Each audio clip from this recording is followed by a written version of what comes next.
Now, if you've ever watched any of my videos, you'll know that the moment OLED's mentioned, I can't help but gush like a busted fire hydrant. But despite my massive enthusiasm for the technology, there is a couple of pretty big problems with it. The first one is, despite prices coming down, you still need to be the Sultan of Brunei to afford one. And that whole cost issue isn't great considering that OLED has a little bit of a burn-in problem, which does call its long-term reliability into question. So does that mean that buying a used one to try and get a good deal on an OLED monitor is a terrible idea? Well, for today's video, I bought the cheapest OLED monitor I could find on eBay to find out.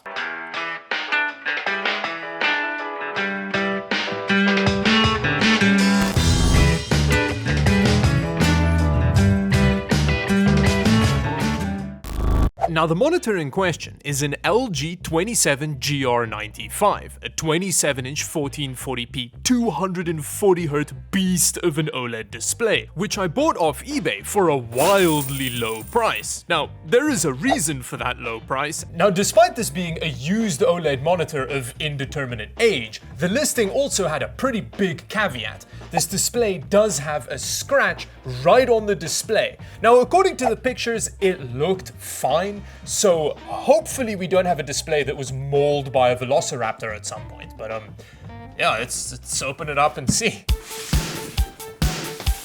Ooh, apparently it's a delicate instrument, which makes it sound so fancy. That is very ghetto-ly wrapped. I like how they put all the cables right by the bit of box that you have to struggle to cut open. But we do get a display port and an HDMI cable with it. Where's the power brick? Oh, poor little monitor. What have you been reduced to? Just a pile of body parts stuffed in a plastic bag. Although I'm really glad they decided to add this baggie of styrofoam peanuts to it. I'm sure this was the difference between it surviving the transit and it not. Oh, no, never mind, it's okay. We did get the power brick. Here it is. We also get the little remote with it, which is very important because it doesn't have any physical buttons on it. So this is what you use to switch it off and on. And this also seems like it's in reasonable condition. It's pretty covered in fingerprints and stuff, but again, it looks perfectly serviceable. This monitor hasn't been out for that long. I think they've been available for, I don't know, about a year and a half. So worst case scenario, this monitor is not going to be that old. This bit is metal, so unsurprisingly it's held up really well. Although there's a bit of a scuff over here and on the other side as well. So I'm guessing somebody's keyboard kind of kept bumping against that.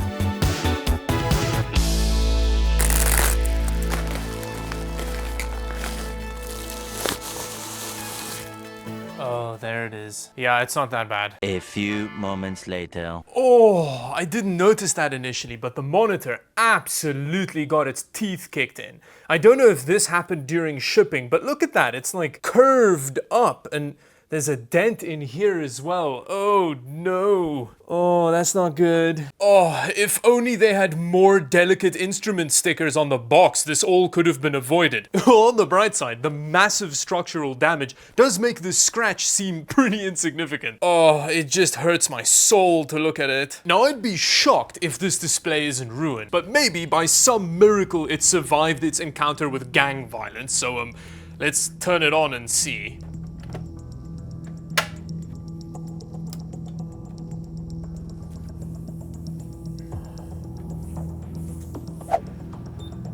Okay, it beeped.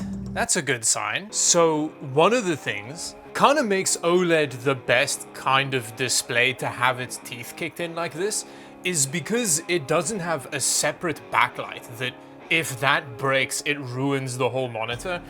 These are all individually lit. So I don't know, maybe it's okay. And I mean, okay is doing a lot of heavy lifting here, but let's see.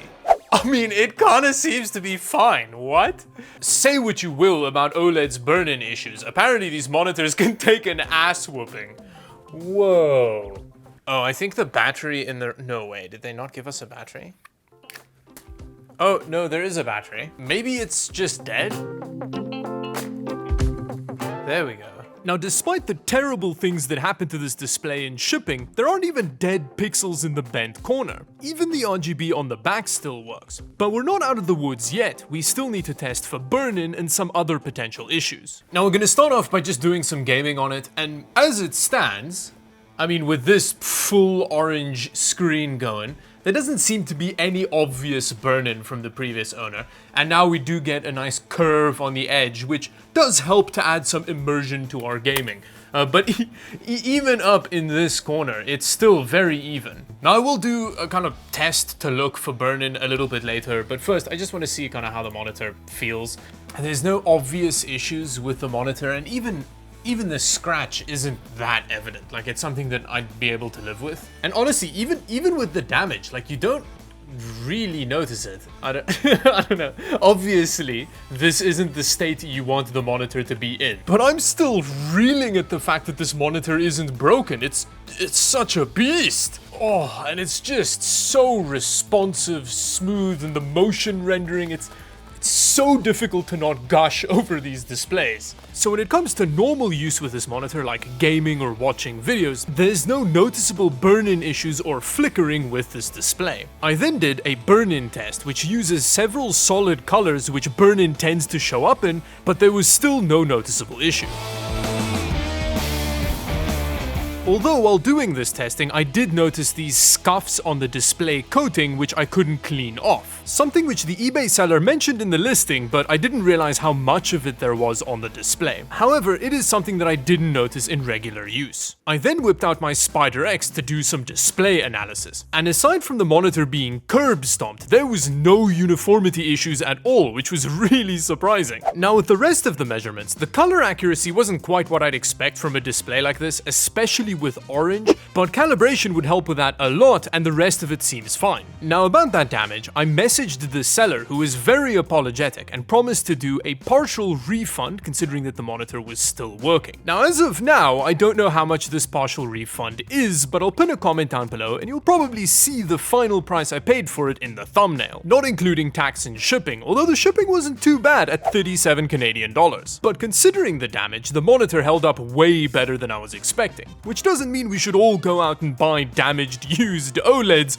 but this specific one turned out fine, I guess. Let me know in the comment section down below what you thought, and yeah, that brings me to the end of the video. The next video for sure this time is gonna be the VR video. I just ran into some complications, so subscribe to the channel if you don't want to miss that, and until then, bye bye.